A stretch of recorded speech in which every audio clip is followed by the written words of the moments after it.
eterno Redentor, glorioso intercambio que nos dio salvación a nosotros cuando Cristo pagó por nuestros pecados. Pero ahora, Señor, permite que tu iglesia pueda escuchar tu reprensión, tu exhortación, para que tengamos misericordia y piedad del mundo que nos rodea y que está perdido. Haz latir en nuestro corazón tu corazón. Haznos ver lo que tú ves. Haznos decir lo que tú quieres que digamos. Llévanos a esta gran ciudad a la que estoy seguro que amas, para que con tu misericordia rescatemos a los que podamos. Mueve nuestra iglesia y nos Dios, te lo ruego en el nombre de Cristo. Amén.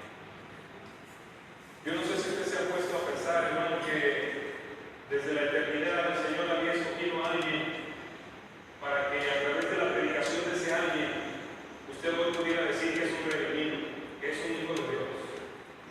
Yo debo darle gracias a Dios que alcanzó a mis padres, que fueron los que nos estuvieron instruyendo, para que pudiéramos cada uno de nosotros conocer al Señor.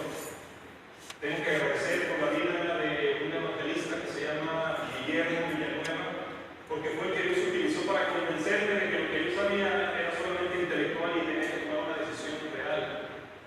Y cada vez que pienso en las personas que se involucraron para darme a mí la salvación a través de su testimonio, de su predicación, pienso en cuántas personas Dios habrá escogido en este planeta para que sean salvas a través de mi predicación. Y me gustaría que en esta noche, hermano, usted se pusiera a pensar exactamente lo mismo, porque estoy convencido de que Dios lo llamó a usted para salvar a ciertas personas en particular.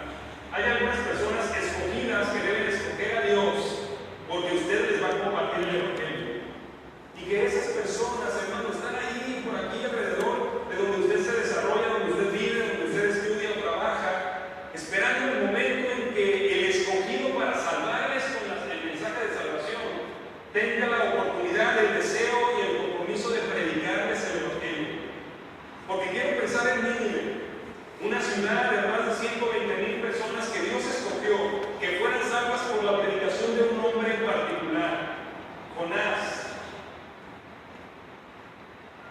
Cuando Dios, hermanos, nos llama a nosotros para salvación, deberíamos ir pensando en ese efecto dominó de que hay algunos, tal vez cientos, que van a ser salvos porque usted les va a predicar el evangelio. Y si usted no se los predica, ¿qué va a pasar? Quiero hacerle pensar en tres cosas que tal vez usted pueda pensar o decidir cuando comprende que hay personas esperando que usted los alcance con el evangelio, que usted en particular los alcance con el evangelio. Tres cosas que usted puede hacer en base a lo que hizo Jonás. Voy al capítulo 1 y leo nuevamente los primeros 3 versículos. Vino palabra de Jehová a Jonás, hijo de Amitai, diciendo: levántate y ve a Nínive, aquella gran ciudad, y pregona contra ella, porque ha subido su maldad delante de mí. Y Jonás se levantó para huir de la presencia de Jehová a Tarsis, y descendió a Jope, y halló una nave que partía para Tarsis, y pagando su pasaje, entró en ella para irse con ellos a Tarsis, lejos de la presencia de Jehová. Bien, hermano, usted está escogido para salvar a algunos. Pero tal vez lo que usted prefiera en este momento, en lugar de salvar a algunos por la predicación del evangelio, tal vez usted lo que quiera sea huir. Tal vez quiera huir en sentido contrario. Cuando Dios lo salvó a usted, le dio el Espíritu Santo. Y cuando recibió a Cristo con el Espíritu Santo, recibió el poder para ser testigo de la verdad. Se convirtió en una persona con una condición. Tiene que ir a predicar el evangelio y salvar a los que Dios ha escogido salvar a través de usted. Por eso cuando escogió a los apóstoles, les dijo: los haré pescadores de hombres. Cada uno de ellos iba a alcanzar a algunos, así como cuando lo llamó a usted o la llamó a usted. Hay algunos predestinados para salvación que usted tiene que alcanzar. Cuando Dios le dijo esto a Jonás: te he escogido a ti para salvar a Nínive, lo que hizo Jonás fue huir. Y hermano, muchos cristianos hoy en día están haciendo lo mismo que Jonás, nada más que no están comprando un pasaje para irse a otro lugar. Simplemente si el Señor les dice: quiero que vayas a esos, tu familia, lo que hacen es darse media vuelta y juntarse mejor con sus amigos. O si los lleva y le dice: quiero que le prediques a tus amigos, le da media vuelta y decirle: haciendo y están haciendo muchos cristianos, en lugar de ir a alcanzar a los que Dios ha puesto cerca, es ir lo más lejos posible del compromiso de predicar el Evangelio. Tal vez si el Señor nos dijera que fuéramos casa por casa, en lugar de hacer encuestas, a predicar el Evangelio casa por casa aquí alrededor, usted saldría de aquí con su Biblia y se iría a meter en su carro y se metería escondido para que nadie supiera que está ahí. Y regresaría a la hora y media diciendo: estuvo bueno el trabajo de evangelista. Y subir. Porque en lugar de hacer lo que Dios nos dice que hagamos, estamos haciendo exactamente lo contrario. Cuando Dios salvó a aquel gadareno que estaba lleno de demonios, le envió con esa misión, Marcos 5:19. Vete a tu casa, a los tuyos, y cuéntales cuán grandes cosas ha hecho el Señor contigo y cómo ha tenido misericordia de ti. ¿Y saben lo que hizo este hombre? Se fue, pero no comenzó a predicar hasta que llegó a su casa. Iba por todas partes, en el camino a casa, anunciando lo que Cristo había hecho en su vida. Él no había tomado ningún curso de evangelismo. A él no le habían enseñado las 4 leyes espirituales. Lo único que tuvo que hacer es ir y decir cómo Dios había tenido misericordia de él y qué es lo que había hecho en su vida. Y eso es lo que hace una persona que ha sido verdaderamente salva. Tiene piedad de los demás porque Dios tuvo piedad de mí. Hermano, usted está agradecido de que Dios lo haya rescatado del infierno. Usted está agradecido con Dios de eso. ¿Y cómo es posible que agradecido la misericordia y la gracia, usted la detenga y no se la comparta a los que Dios pone cerca de usted que están perdidos? Esto fue lo que hizo Jonás. Huyó. Hermano, aquí en Guadalajara, Dios nos manda a que la gente que está a nuestro alrededor escuche a través de nosotros la esperanza de salvación. Y nosotros estamos caminando en sentido contrario, lejos de los inconversos. O si se trata de compartir el Evangelio, entonces tratamos de estar callados. Eso es huir de la presencia de Dios. Pero ¿sabe una cosa, hermano? Si usted está pensando y está viviendo, huyendo del compromiso de predicar el Evangelio, debe saber que como Jonás, nosotros no podemos evitarlo. Déjenme leer el versículo 4. Dice: pero Jehová hizo levantar un gran viento del mar, y hubo en el mar una tempestad tan grande que se pensó que se partiría la nave. Hermano, usted está evadiendo su responsabilidad de compartir el Evangelio. Usted está huyendo, ocupándose en otras cosas para no estar compartiendo el Evangelio a sus amigos, a familiares y compañeros de trabajo. Pero déjenme preguntar: ¿alguno de ustedes está viviendo en su vida, en su familia, alguna situación de problema? Tal vez está viviendo una tormenta en su vida en este momento. ¿No se ha puesto a pensar, hermano, que le está pasando lo mismo que a Jonás? Que por evadir su responsabilidad de compartir el Evangelio y en ese proceso de huir de la responsabilidad, el Señor está permitiendo que su vida esté atacada por una tormenta de prueba, de dificultades, de situaciones que lo tienen angustiado, porque quiere llamarle su atención a la razón por la que lo salvó a usted. Y mientras, hermano, usted viene cada miércoles o comparte constantemente: ore porque tengo enfermedad, ore porque tengo prueba, ore porque tengo problemas con mi familia, o tal vez ni siquiera lo comparte, pero usted está clamando al Señor: Señor, ¿cuándo vas a resolver mi problema? Y no se da cuenta que lo que Dios está haciendo es llamándole la atención para que usted recuerde que la razón por la que está en este planeta es para que otras personas sean salvas. Pero usted está tratando de evadirlo. ¿Por qué vino esa gran tormenta en el barco donde Jonás huía? Era porque Dios, hermano, no va a permitirnos evadir nuestra responsabilidad. ¿Cuáles son los problemas que ustedes están enfrentando en este momento? ¿Quiere que se terminen esos problemas? Deje de huir de su responsabilidad y comparte el Evangelio. Bueno, me llama la atención el versículo 6, porque tal vez es lo que está pasando con la gente que nos conoce. Mientras la situación del barco estaba terrible y Jonás estaba durmiendo, llegan las personas que no son de Dios, los que no son cristianos, llegan con Jonás y le dicen: ¿qué tienes, dormilón? Levántate y clama a tu Dios, quizá tendrá compasión de nosotros y no pereceremos. estas palabras porque son la oración de mucha gente inconversa que nos conoce a nosotros. Una oración silenciosa y callada que no están razonando, pero que teniéndonos a un lado tal vez nos están diciendo: levántate, dormilón, clama a Dios por mí, quizá tenga compasión y no me vaya al infierno. Hermano, la gente que nos rodea, amigos, familiares, compañeros de trabajo, están en el infierno, condenados. Y Dios quiere tener piedad de ellos y somos nosotros los que no tenemos misericordia porque nos callamos el mensaje. ¿Usted cree que Dios no va a venir ante usted, ante mí, a decirnos: ¿por qué no has hecho lo que te encargué? Esa gente está clamando porque usted y yo intervengamos para que no sean condenados. ¿Se imagina? Yéndose al infierno y nosotros viendo cómo son arrastradas. Y no estamos haciendo nada. No huyan, hermano. Usted y yo estamos aquí en Guadalajara, ahí en su trabajo, ahí en su colonia, para que la gente que está cerca de nosotros tenga la oportunidad de recibir la misericordia de Dios. Pero tal vez no sea oír lo que usted está haciendo. Tal vez usted es uno de esos buenos cristianos que asisten a las iglesias y que está realizando su tarea, alá y se va. Mire a Jonás, vamos a ver en el capítulo 3 y voy a leer del versículo 1 al 4.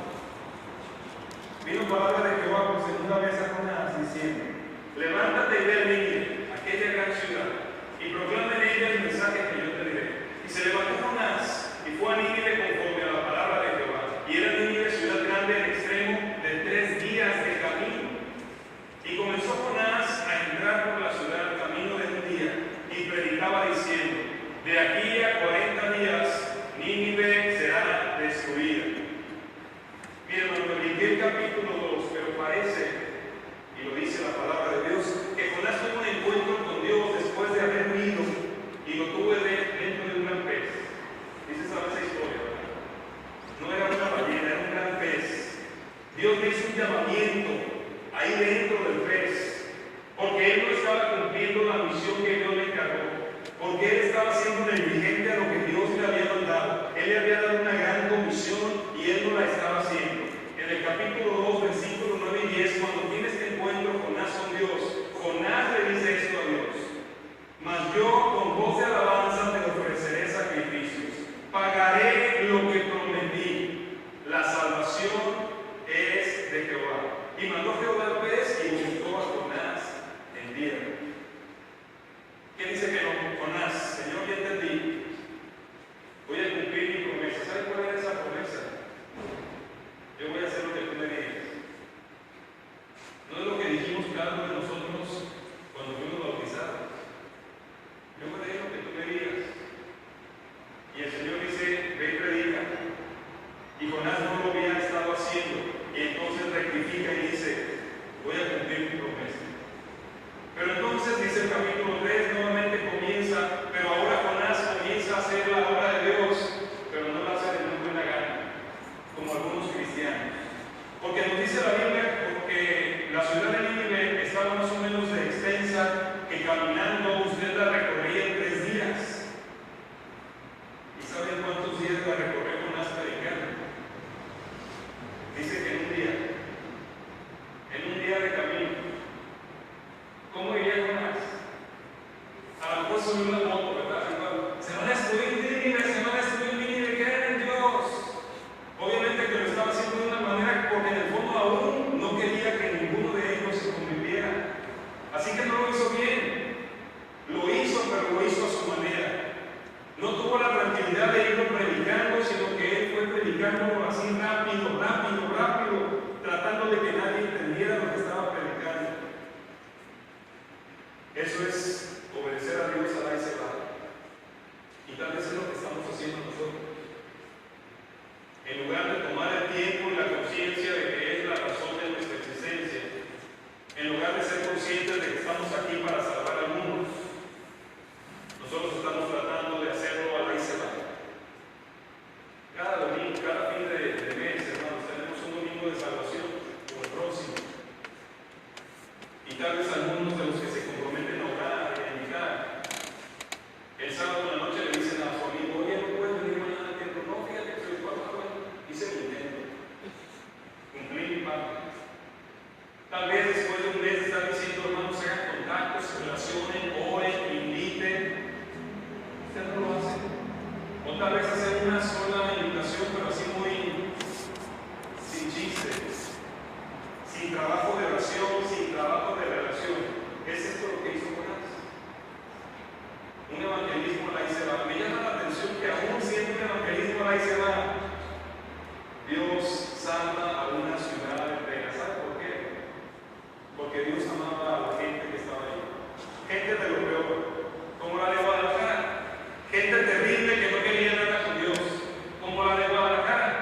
gente que rechazaba todo lo que tenía que ver con religión, como la gente que nos rodea, gente que está a nuestro alrededor condenada al infierno, es amada por Dios y por eso quiere que usted y yo estemos compartiéndoles el Evangelio, tomando en consideración la obra que el Espíritu hace, la oración, la relación y el evangelismo en sí, decirles las verdades del amor de Dios y desafiarlos a creer en Cristo. Dios quiere tener piedad de la gente que nos rodea, quiere tener piedad de su familia, de sus amigos, de sus compañeros de la escuela, de sus compañeros de trabajo. Por eso Dios le dio otra oportunidad a Jonás. No por Jonás, sino por el pueblo de Nínive. Dios me dijo que le dijera a Juan que Dios le quiere dar a usted otra oportunidad. No por usted, sino por la ciudad de Guadalajara que nos rodea.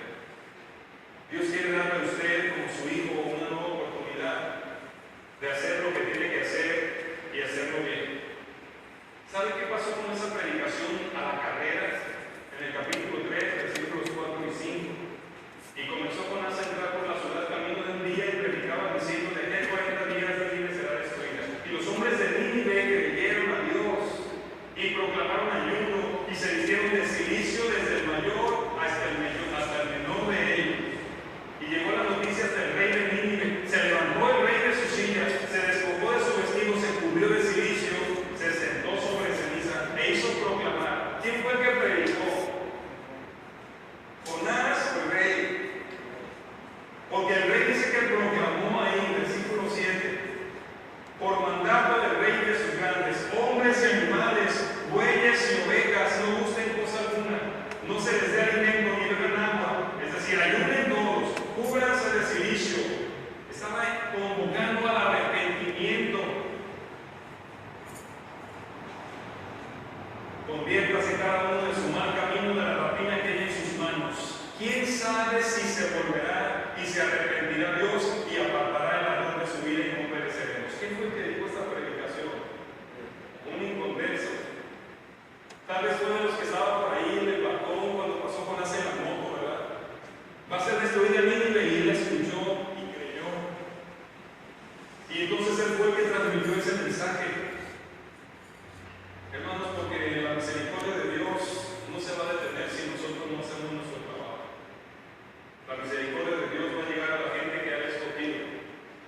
Con usted, sin usted, o a pesar de usted.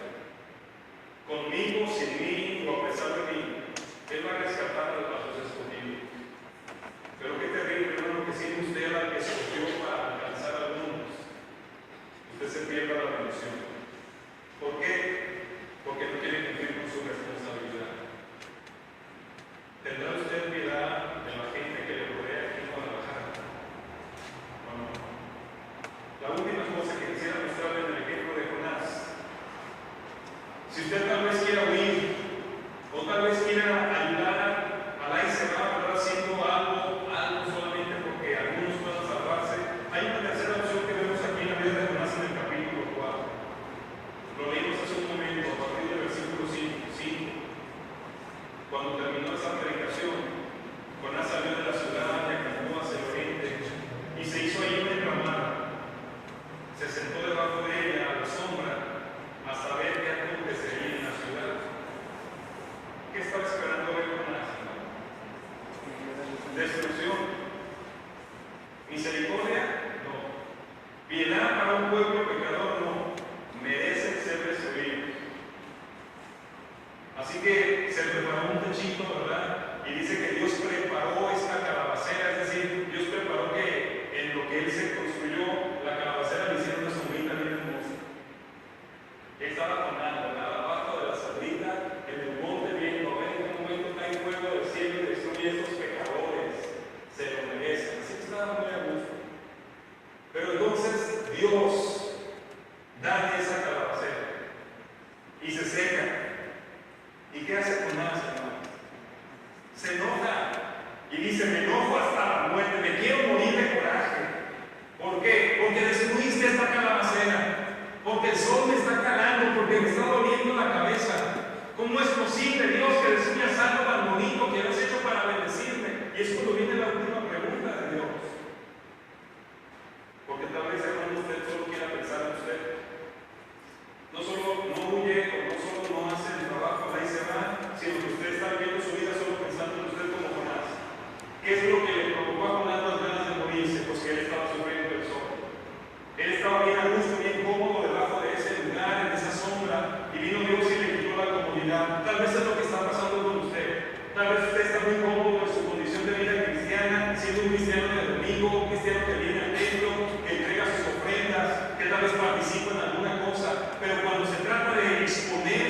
dejar su comodidad para compartir el Evangelio. Y usted dice, prefiero estar aquí abajo de esta calabacera. Y ese hermano, cuando Dios viene y le dice a Jonás, tuviste tú piedad de una calabacera que un día creció y un día se destruyó. Estás abogando por algo que ni siquiera existe y no tiene vida. Pero no quieres que yo tenga misericordia de personas, dice que yo creé, que yo les di vida. No tendré yo piedad de esa multitud de personas que fueron creadas por mí con amor, para que pudieran vivir en la eternidad conmigo. No tendré yo piedad. Hermano, esa pregunta debería trasladarnos a mente. ¿No tendrá Dios piedad de 8 millones de personas que circulan a nuestro alrededor todos los días? Porque entre nosotros casi llenamos Guadalajara ubicando nuestras casas en la ciudad. Nos movemos por toda la ciudad, incluyendo Guadalajara, Tonalá, Tlaquepaque, Zapopan, Tlacomulco. Caminamos por todos estos municipios, la iglesia de Manuel. Millones de personas que Dios creó, que Dios ama, personas por las que dio a Jesucristo a morir.